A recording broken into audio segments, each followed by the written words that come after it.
Oi, eu sou o Creteu e esse é o Creteu Videoblog. A videoaula de hoje é uma das mais pedidas aqui no Creteu Videoblog. É sobre o modelo OSI.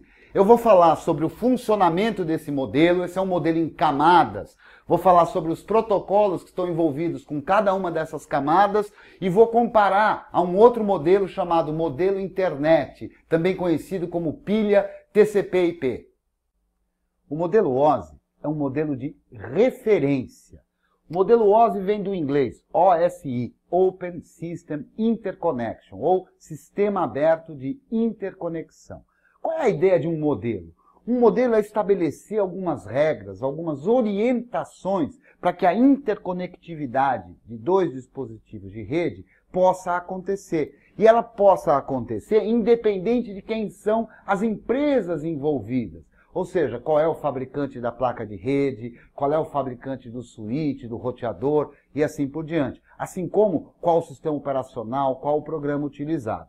O modelo OSI, ele surgiu de uma organização, que é a organização ISO, que é uma organização que estabelece uma série de normas técnicas. Provavelmente você já ouviu falar da ISO 9000, que cuida da organização das empresas, da ISO 27000, que é uma norma específica para a segurança da informação.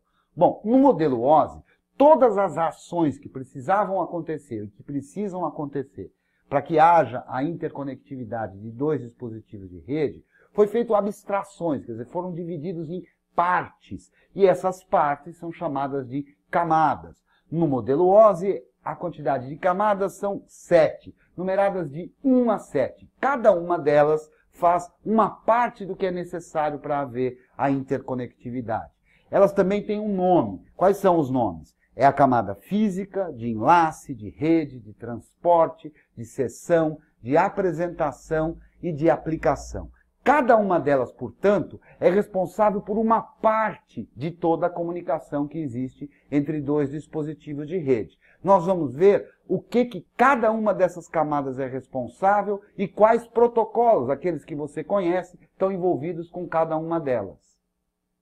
A camada 1 é a camada física. Ela é que estabelece a comunicação real entre os dois dispositivos. Portanto, a camada física é responsável pelo cabeamento, pelo tipo de característica elétrica, se for elétrica, como impedância, tensão, ou das características óticas, se a comunicação se der por meio óptico, ou de outras características como eletromagnética. Na rede sem fio, por exemplo, existe a comunicação eletromagnética. Então, todas essas características, tudo isso está envolvido na camada física. Tudo isso para garantir uma maneira inequívoca de que 1 é 1 e 0 é 0, tanto na ponta de quem envia, quanto na ponta de quem recebe. A camada 2 é a camada de enlace, também chamada de link de dados, ou simplesmente link. Essa camada é a camada responsável pela detecção e, eventualmente, a correção de erros que tenham acontecido no nível físico. Ela também faz um controle de fluxo da transmissão dos dados entre um dispositivo e outro dispositivo. A camada 3 é a camada de rede. Essa camada é responsável pelo endereçamento dos dispositivos na rede. Também é responsabilidade dessa camada o caminho que as informações têm que percorrer da origem até o destino. Portanto, os protocolos de roteamento são responsabilidade dessa camada. A camada 4 é a camada de transporte. Essa camada é responsável pela detecção e eliminação de erros que tenham ocorrido nas camadas inferiores. Ela também é responsável pelo controle de fluxos dos dados da origem até o destino, assim como a ordenação para garantir que os dados na origem e no destino sejam os mesmos. Essa camada é muito especial porque é uma camada fim a fim, que estabelece uma comunicação direta entre a origem e o destino. A camada 5 é a camada de seção. Essa camada é responsável pela comunicação entre dois processos que estão em máquinas diferentes. Ela é quem controla quando que deve começar, quando que deve terminar, eventualmente quando deve ser reiniciada a comunicação entre a aplicação que está na origem e a aplicação que está no destino. A camada 6 é a camada de apresentação, muitas vezes também chamada de camada de tradução, porque ela é quem faz a conversão dos formatos de caractere para que eles possam ser usados na transmissão. Portanto, quando esses formatos são diferentes do formato ASCII, o código de página é diferente, é a camada 6 quem faz essa conversão. Ela também é responsável pela compressão e criptografia. A camada 7 é a camada de aplicação, ela está no topo do modelo OSI. Essa camada diz respeito aos programas de computador que funcionam no cliente e que funcionam no servidor. Ela é, portanto, a camada onde estão os protocolos para comunicação, para envio de e-mail, envio de arquivos e assim por diante. Protocolos de nível alto, protocolos das aplicações. Agora que você conhece o papel de cada uma das camadas do modelo OSI, vamos entender como é que funciona a comunicação entre camadas. Primeiro eu vou ver um processo que está indo de cima para baixo. Eu escolhi aqui 4 camadas, não importa quais sejam agora. O importante é ver que são 4 camadas e como é que vai se dar a comunicação da camada mais acima até chegar à camada mais inferior. Bom, essa camada no topo aqui desse conjunto de 4 camadas tem uma informação, um dado que ela vai passar para a camada de baixo. Muito bem, ele passa essa informação para a camada de baixo. Essa camada, por sua vez, encapsula esses dados, colocando informações de controle que dizem respeito exclusivamente a esta camada.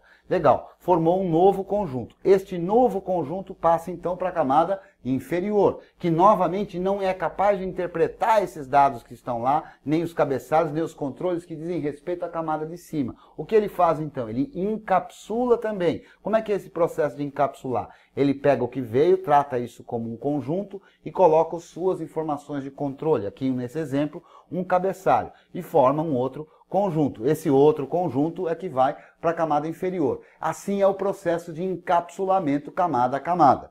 Para entender isso melhor, a gente pode usar as famosas bonequinhas russas. Então vamos ver, ó. Tem aqui uma quantidade de dados que precisa passar para essa camada. O que esta camada vai fazer? Esta camada vai encapsular esses dados, vai pegar os dados que vieram da outra e colocar a sua própria estrutura de controle, formando uma nova bonequinha. Essa nova bonequinha vai passar para a camada inferior. A camada inferior vai tratar aquilo como dado e vai fazer o quê? A mesma coisa, vai encapsular esses dados, colocando as suas próprias informações de controle, que vão passar depois para a camada inferior. A camada inferior vai de novo encapsular esses dados. Está gostando das bonequinhas? Vai encapsular esses dados. E aqui então tem tudo uma coisinha dentro da outra, uma encapsulada dentro da outra. O processo de descer as camadas se dá desta forma. Quando isso chega na outra ponta, o processo é feito de maneira reversa. Ou seja, a camada mais embaixo pega as informações que ela conhece, é uma camada de cá com a camada de lá, o mesmo número de camada, e vai desencapsulando. Então, da camada inferior agora, abriu o pacote e pegou os dados para poder jogar para a camada superior. A camada superior, de novo, tira as informações de controle de um protocolo que ela conhece e pode mandar para a camada de cima, que por sua vez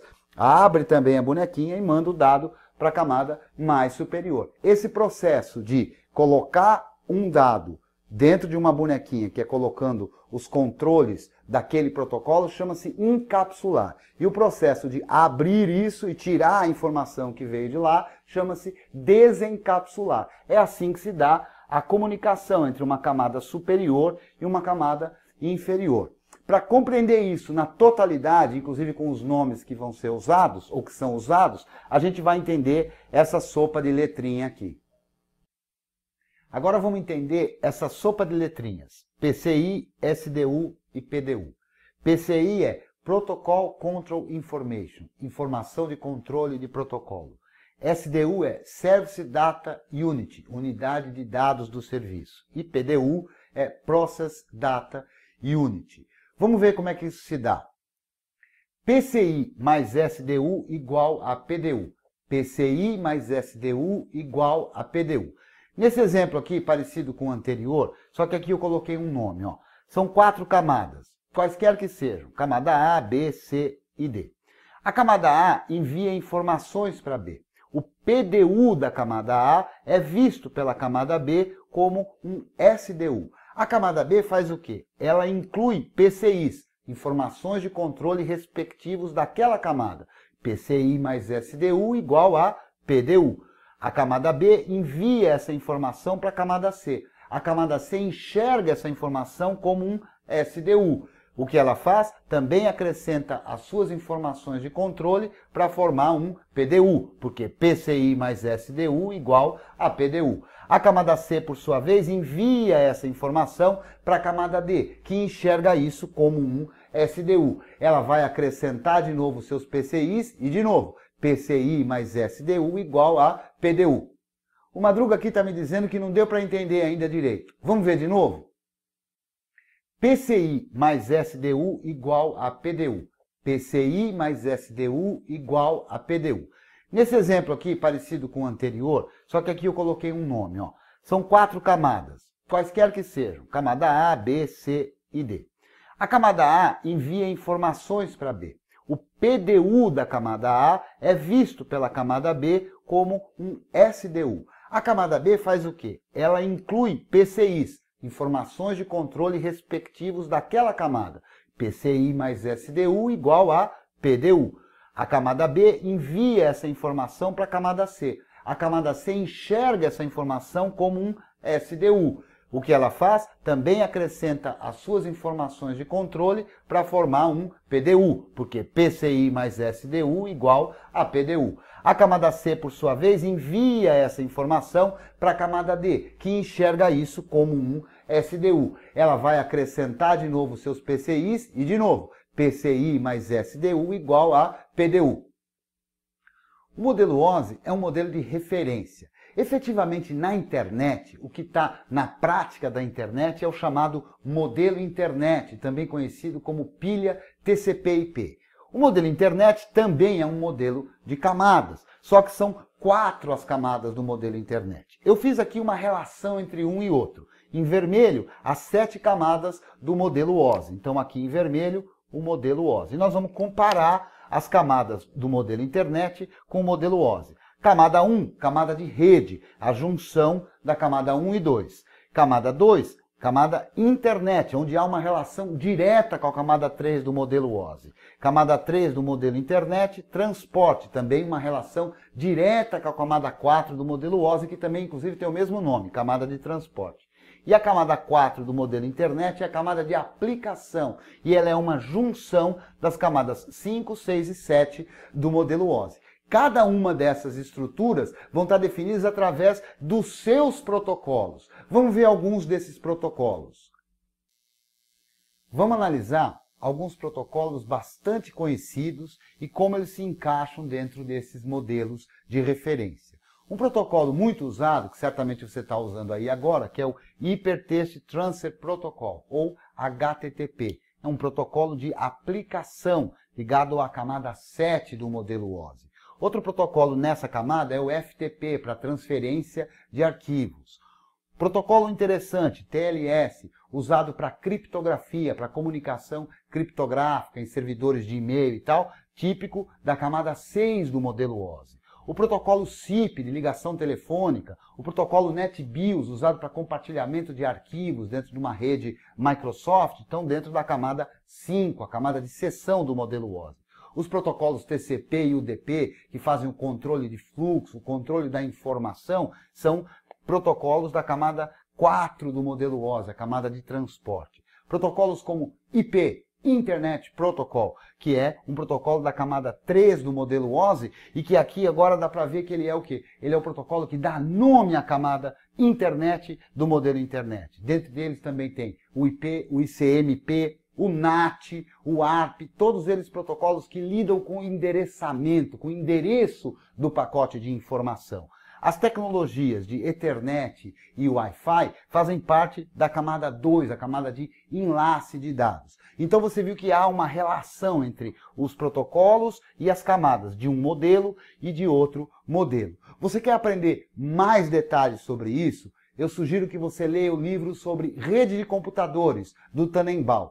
Quer aprender na prática, enxergar cada uma dessas informações? Eu sugiro que você use o programa Wireshark, disponível para download. É um programa livre que é multiplataforma, funciona em qualquer sistema operacional. Você sabe também que não vai encontrar no livro do Tannenbaum, e provavelmente em nenhuma outra literatura, um protocolo de uma camada que a gente não falou, que é a camada 8 do modelo OSI. Você que lida com suporte sabe, né? O que é a camada 8 do modelo OSI, que está acima da camada 7 de aplicação? É o usuário, né? O usuário que não respeita nenhum protocolo. Lembra aquela história? Não, eu não fiz nada, eu estava aí e de repente aconteceu isso, né? Então, modelo OSI, camada 8, esse é duro de lidar, não é?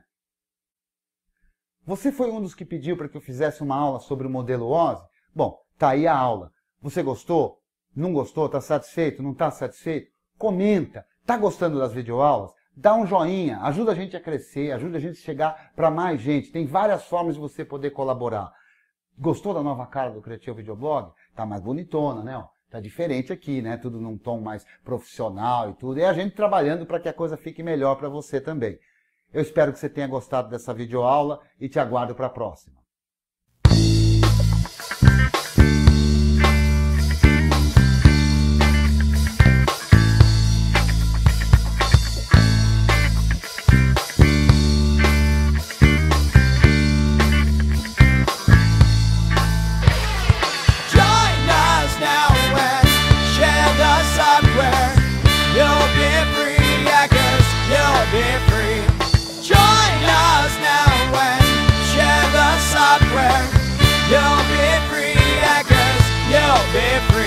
If you wanna be free from the dirty monopoly, come to our side, you won't believe what you see. We got everything you need for your new station. Take it from me with no manipulation. Sign up, no boy, download, enjoy. It's easy to say, we'll come on over and play. All you need is a well to break away from the back. You see the light, my friend, and I know you'll be back. Come on, join us now and share the software.